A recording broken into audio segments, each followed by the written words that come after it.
Voilà, Doudou Montigny TV en marche.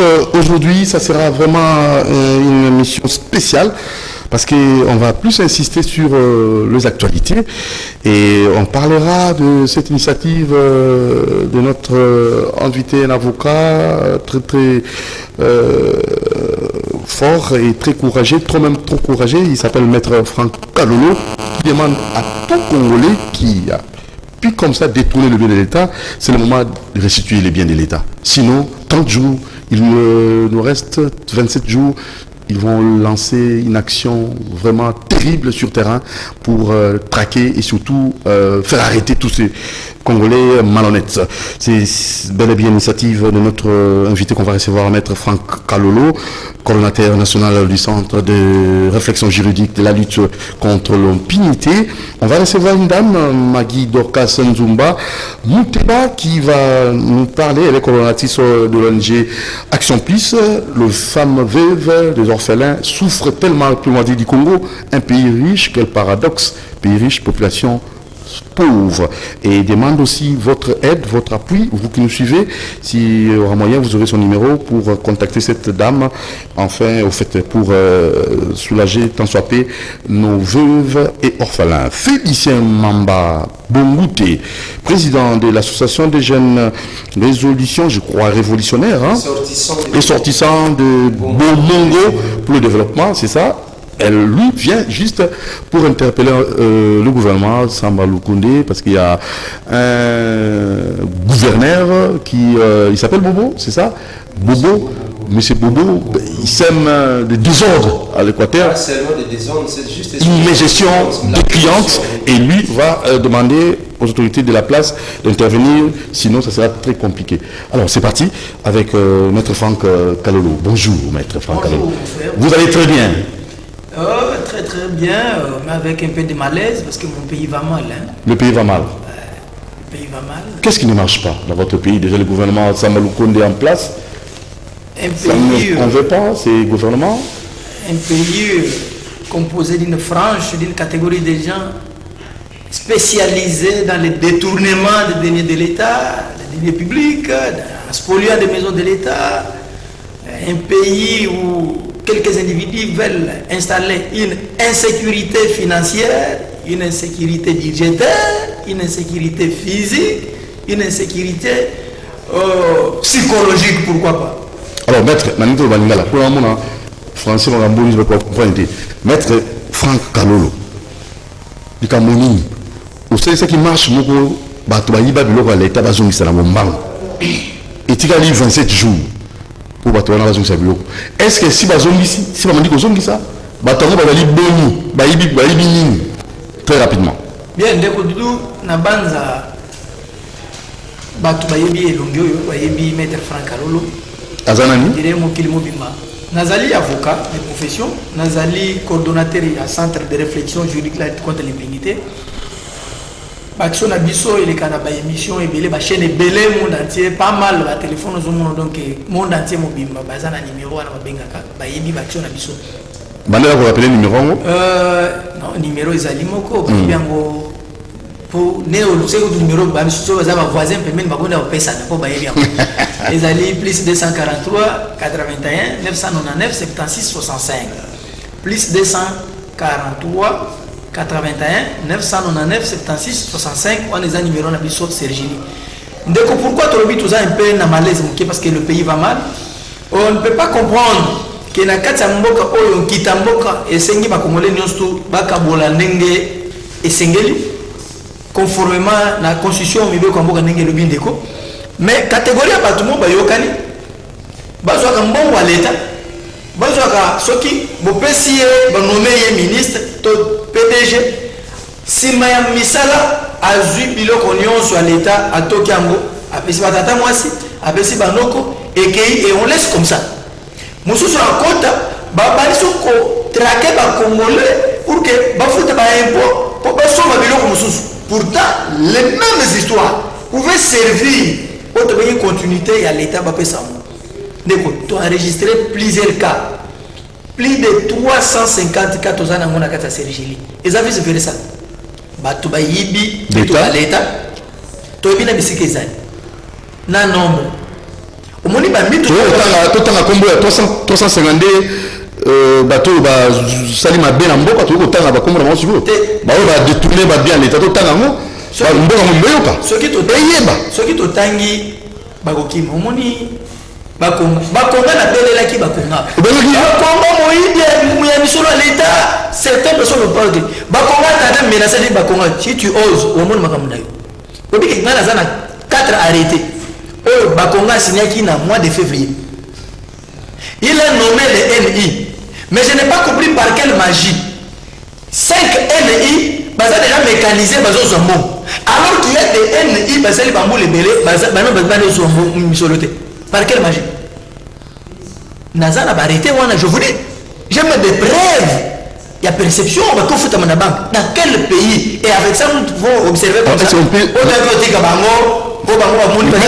Franck Kalou, tant qu'il y a 350 personnes, pour la raison,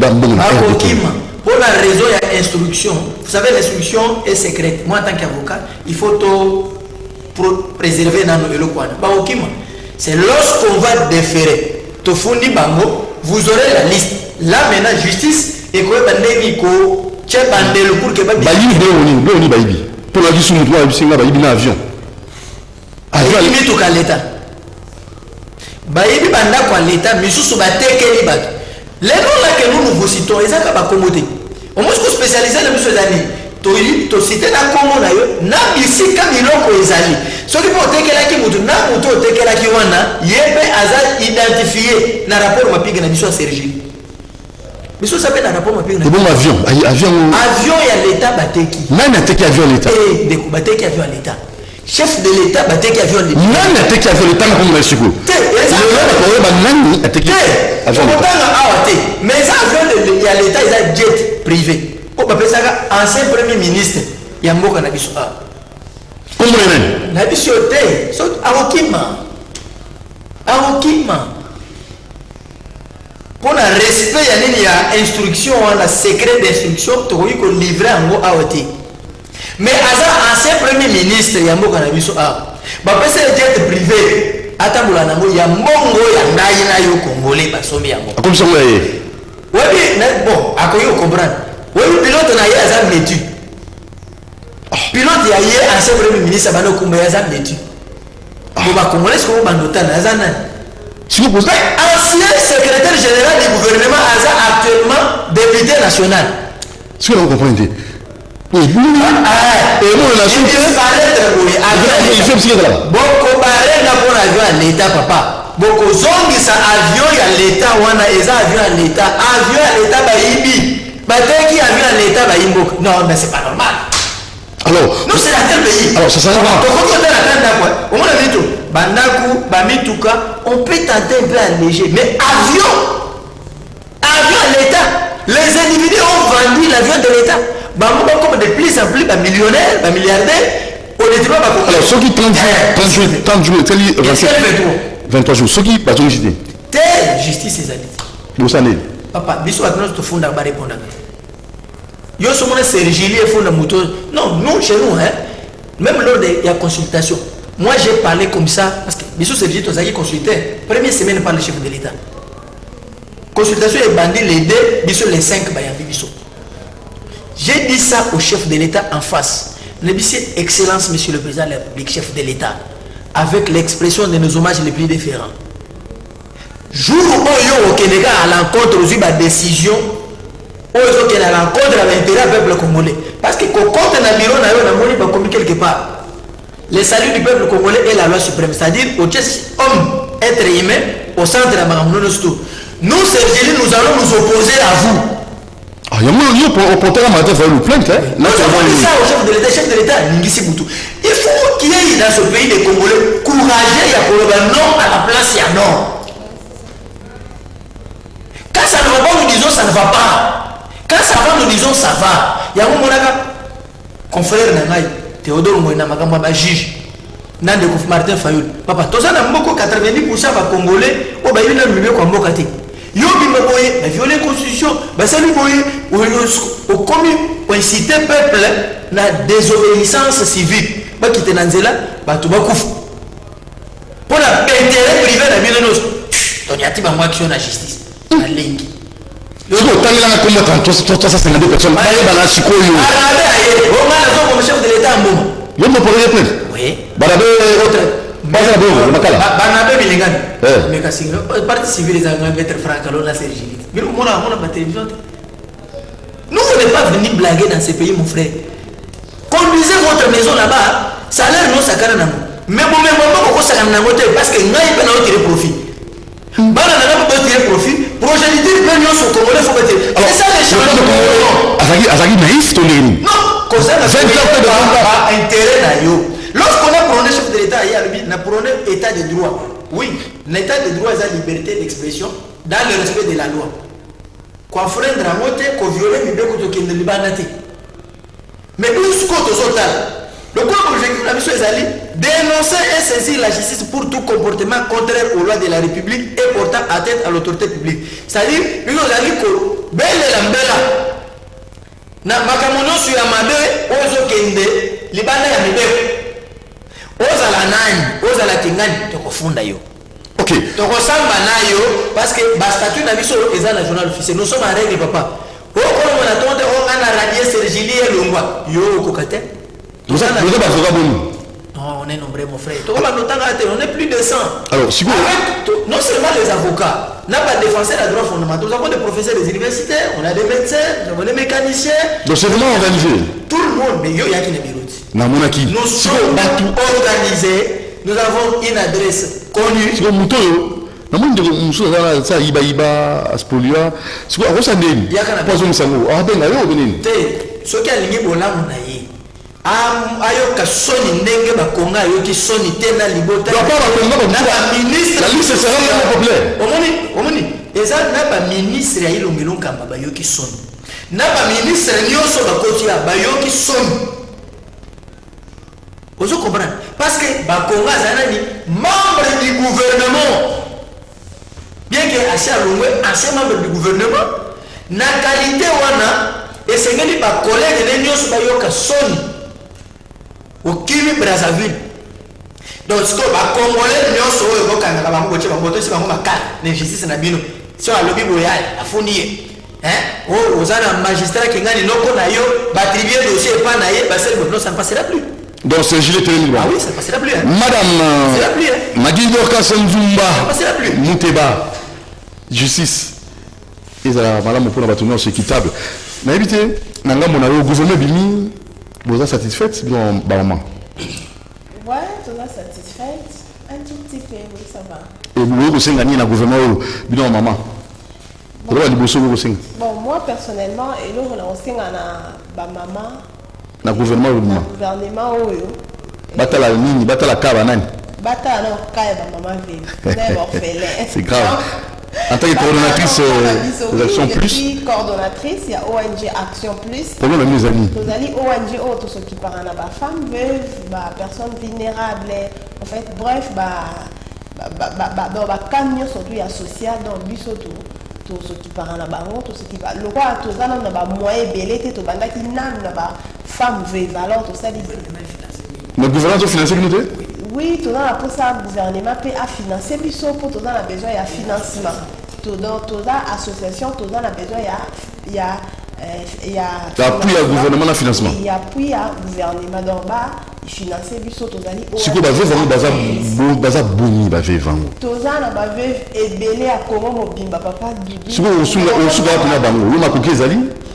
Bon, ça va descendre dans le quartier, donc tu quittes le quartier, moi je vais te bengi, maman veut le quartier, on a baillé, moi qui est au tozan en haut, tu pèses bango. Donc ONG Action Plus tozan va projet pour faire la centre de formation, il y a pour la qui ça va maman deni, va ça la va mapa, va ça la va galette, va gâteau donc makambu ebele, donc tozan vraiment on a besoin ya Lisungi ya aide. Premièrement le gouvernement, attention maboko. Et puis deuxièmement, il y a Moutounio Sotia Motema Malamu, ou à Kolinga Kosungaba. Maman fait d'orphelin à contacter Bisso, numéro de Bisso Zali, plus 243 81 31 990 15. Plus 243 81 31 990 15, ou un des numéros de Bisso à contact. Voilà, alors, dans le monde entier, et dans le Singa Yanegin, parce que nous avons mis un montant, la Pessanini. Non, tout le monde surtout aux lamba, aux net dernièrement, tout le qui n'a chang la siège, parce que ONG n'a pas action plus tozali na siège social les alliés na venima nzanza numéro 7 quartier Mikondo commune ya Kimbanteke. Tozaki kuna dernièrement il y avait une dame benga qui biso bilamba to pesa ki na ba femme veuve.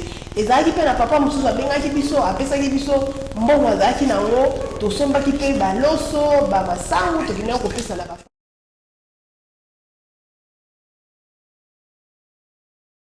vulnérable. Donc nous surtout aux années nous surtout belle la penambela na émission où il y a Doudou Montiri TV donc nous surtout où il y a azali touché oui wanangali tozali na tozalaki na quartier Mayengele na commune ya Kimbanteke na kati kuna penza toina ko sunga ba mama veuve na mo muke tozalaki nango. C'est vrai tous na ba partenaire tous na bateau bazo aider biso mais ekoki na muté parce que ONG Action Plus tous na posa tous na ba projet bela ko sunga bozo au moins na ba mama veuve voilà bazali vraiment ebelé to ya dans chaque descente tu as plus de 200 maman veuve, plus de 300 maman veuve.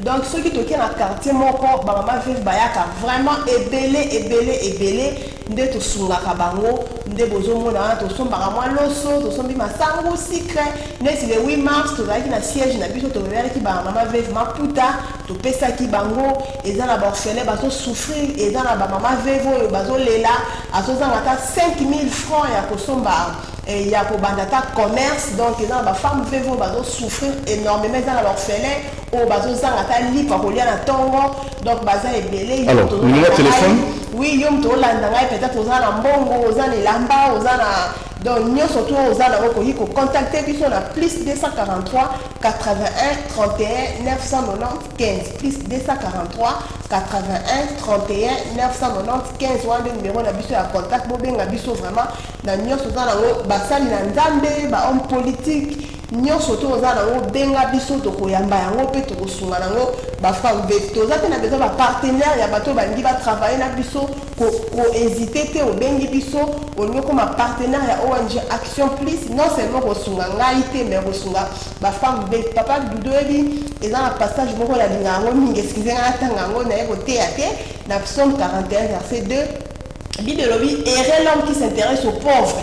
Les jours du malheur, l'Éternel se souviendra de lui. Donc, passage, moi personnellement, Tika Kinga, nde omoni na zora mukie na zana ngo dernièrement na benga ki batunanga na zana ba on a payé $100 na biki no sombe na 200 kiloso na kita na quartier mo na pesa na ba maman veuve et singa di maman Dorcas $100 no ko somba te lamba na yo lati ndeni ni on pesa na somba loso po ki okabola na bato. Donc c'est comme ça que tu procèdes avec tout ce que yo zana ngo hésiter te partenaire amukie na munene azala biso avec tout ce que vous avez to koyamba ngo pe to ke ko pesa na ba bola na ba bazangi na ba maman veuve na ba maman veuve bazozanga ta 5000 francs.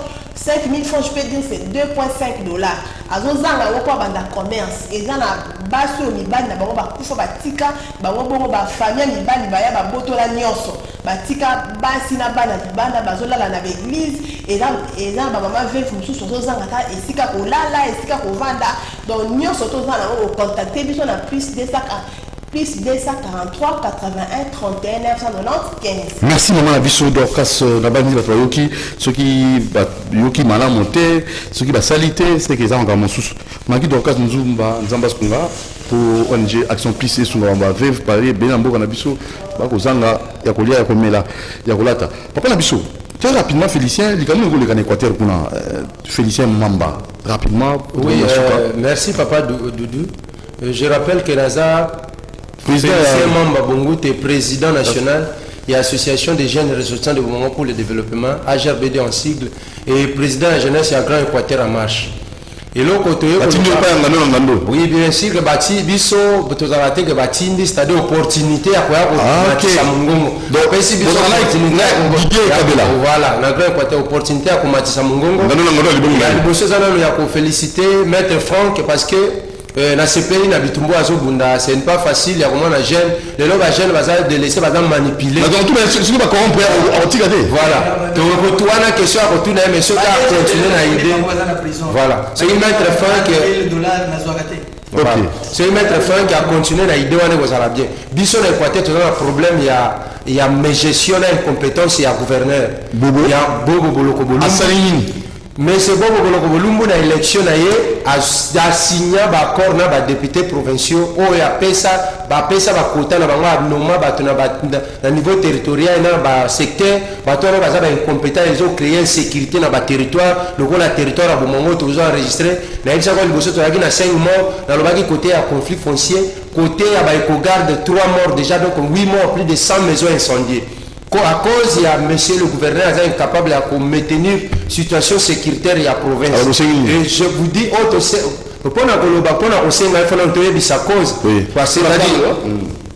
monsieur le gouverneur a tiré bateau, incompétent. Et puis, il y a un vérifier qu'on quitte la terrain pour s'enquérir la situation. Dès qu'on a vu dans le territoire, on a machette, et la culture, même si tu as une victime, il y a guerre en 2009 à Bagnel. Mais après, bato na biso basala ka pêche na yebi boyebi ba mabinza boyebi ba kutu basala ka pêche na to sala ka pêche généralement pêche ezo pesa soute bato ba komi ko kata bilanga wana ndezo générer recette et puis bato ba komi na ba kowela bazamba conflit ya bazamba ba autorité ba tie en place bazamba incompétent bazo ko kata makamute lobi ba pesi papa Doudou Muti raison lobi ba pesi maître Franck lobi maman Dorcas raison et puis ekomi ke mutra mutakomi ko se faire justice ya wana ndezo ça ke bato bazo kata na ba machette. Et bato bakata plus de 5 mois, mais gouverneur, to bengi, to sali ba forme, surtout gouverneur, on a un MPSA pour l'administrateur du territoire, aza même pas membre de la justice, to éviter l'administrateur, soit aza OPJ, soit aza nani, bon, to éviter, mais biso to nani que, à quitte sa délégation, en place, il y a bangi, ça peut batouana, ba fait, ba sali, à kotumba banda, justice et ça, là, à niveau, il y a territoire, bato pe ba bang, mais administrateur du territoire, pour nika bato moi 4, plus de 100 maisons incendiées pour nous, 4 tiki, tension, tiko, les gens qui ont biso to sengi na autorité compétente, to bandi plus particulièrement la chef de l'État. Que a la biso solution, il y a la biso non, mais quand on kanisa biso Équateur, to non moto aza intègre, c'est-à-dire au côté de l'Assemblée provinciale pour la kokende ko ko se situer dans la place à députés provinciaux, mais on me ka ko peser na quoi non na union sacrée, to me ka ko za moto moko aza intègre ko ça la peut valer ya ba équatorien parce que to ko za la ka terre boité province na biso eza par terre mais demande na biso ya ngwana. Et puis to le ko lexa numéro à contact ko contacter biso 0 le monde entier partout pour contacter il y a des ressortissants territoire à Bomongo des ressortissants territoire à Bomongo des ressortissants Grand Équateur bana Équateur plus 243 89 94 31 866 plus 243 89 93 866 c'est-à-dire monsieur papa Moutiri toza politique tu as un contre M. Boboté. Mais tu as fait un exemple.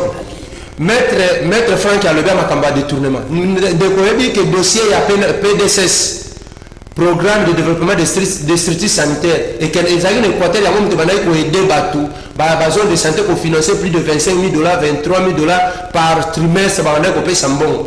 Mais les lots, ils ont que territoire et programme on a PDSS bakata financement dans l'Équateur parce que mes gestions ils ont casse dans la province Équateur ba ordonner ba sengi na gouverneur avant ba zongela programme on a Équateur faut gouverneur signer acte à bonne gouvernance gouverneur bangi ko signer acte à bonne gouvernance yango banque mondiale a retiré PDSS pour la mes gestions et salam mais je na mukoma ko to chef atangi ote chef aka qui était en Équateur chef aka ne chef azotande loalaba tout ça to éviter pour kuna mine biso mai bambisi bro ako inspecter ni to éviter Merci biso beaucoup. na bâtiment ko to C'est aussi qui bobo azala to akende. biso to ça na dépend parce que azo prôner la valeur te Merci beaucoup. azo bravo ils avaient même avocat on azo ça mettre franc avocat wa aussi ko beta wa la mort nakopesa numéro ya maître junior bonako bakokota nkota na maître frank avocat parce qu'il est au défendre client na garde corps ya bo babeti ye à mort aza na hôpital. Merci beaucoup. Merci Franck, merci. Trouve la souka pour clore. ndeko lisolo bandeko équateur oyo biso sergili tokoti makambo Donc, bon, 353e mois. tosombi yango 353e mois. donc nous allons vous aider biso tozokomela ensemble na association na yo oye na sergili tozokomela igef tokoassocie belema de preuve mosusu bakotourne mpe bakende mpe na équateur so bakuti ye mpe na bamégestion akangami Merci beaucoup, maître. parce que aza gouverneur mo aza commerçant. Exactement, il faut qu'on souligne, c'est un commerce. Dans ces pays, oui. Attention, Moutambon, comme de plus en plus Moutambon. Nous sommes un bloc au fallait, il n'y a pas que ça peut un message. De Hollande, Borozolo, Tambon, Ozo comme de plus en plus Moutambon. Pauvre Bazole. Tokoti Makambo. Merci beaucoup, Maman Dorcas. Merci, Papa Doudou. Merci. Merci na équipe Mobimba ya ONG Action Plus. Merci. Na bande communion surtout dans na plateau vraiment na merci na yo merci l'équipe Mobimba.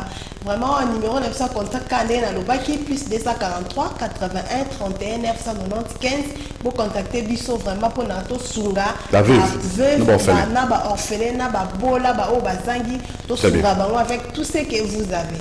Bobo, oui, nalinga koyebisa ke ndenge maître alobaki gouverneur équateur kopesa ye poste ya gouverneur eza parce que azalaki commerçant azotonga bandako azozwa marché na basérie ya bayenda azoyede gouvernement yango eloko esalaki baconfie toyebi te soki mpe perde azalaki mpona koprone baantivaleur bo wana eza makambo na yango ya kati mais biso tosengi na bana nyonso ya équateur ozala tribu nyonso tu tokokondima te tosambwaka nde tozosambwa ebakipe tribu te bazoloba kaka baéquatorien mais il faut tozwa mpe moto wa koprome bavaleur équatoriensoki mpo komi na mbanda kaka meme obike naza na mboka tozokoma na terre tozosepela te bana nyonso ya équateur bana ya territoire ya bomongo topesi bino mbote baéquipe nyonso tu ya HRBD vigilant bozoko ngano ya libongo na ye Didier Kabela.